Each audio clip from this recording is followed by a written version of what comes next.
All right, tensions growing for the U.S. as forces in the Mideast, the Houthi militants, have been targeting more cargo ships as recently as yesterday, as an Iranian commander now reportedly threatening to shut the Mediterranean Sea down. It comes and more than 100 U.S. bases in Iraq and Syria have been attacked by Iranian-backed militias. Fox News contributor and former Secretary of State Mike Pompeo joins us now. Mr. Secretary, great to have you on the program. You know, I'm curious, from the beginning of the war between Israel and Hamas, we have talked about this war metastasizing, growing into something bigger. Nation-state conflicts, including Iran, perhaps others like Hezbollah. It seems to have done so, but only sort of through proxy behind the scenes. Has that gone how you expected and what you're seeing from Iran?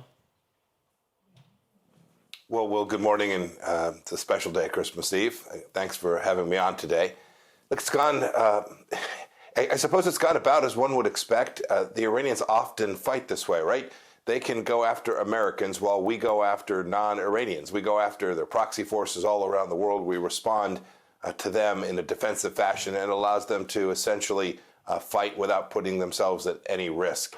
So it doesn't surprise me that we've had this many attacks on the United States when an administration like the Biden administration is as weak as it has been for the 3 years it has been this week.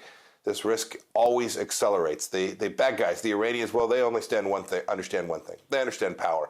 And so long as we are announcing that we stopped 2 of the 3 drones, or we successfully foiled a plot somewhere in Europe, that's music to the Iranians' ears, because that kind of defensive, back-footed posture increases risk not only to Israel, not only to the Gulf Arab states, but to folks around the world and Americans here at home as well. If that is the tactic, and as you point out, it's been the tactic for quite some time, then is the threat to potentially shut down the Red Sea a real threat? Can that be accomplished through proxies?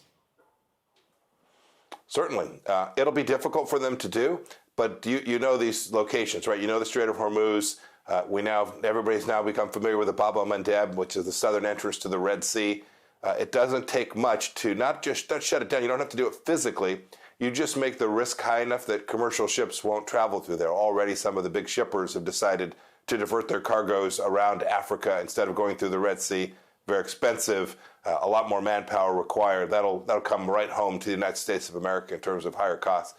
They can do it if the United States isn't serious about pushing back against the Iranians. If we allow the Houthis, these guys in Yemen, to just launch these Iranian rockets and threaten the world, and we don't go after them, we don't take out the places from which these rockets were launched and more, this is only going to increase, and the risk is only going to become even greater, Will. Okay, I'm fascinated with your response to this question. We had the discussion early on today in Fox and Friends. So NBC News is reporting the secret U.S. effort to track, hide, and surveil the Chinese spy balloon. That's the headline inside of the article.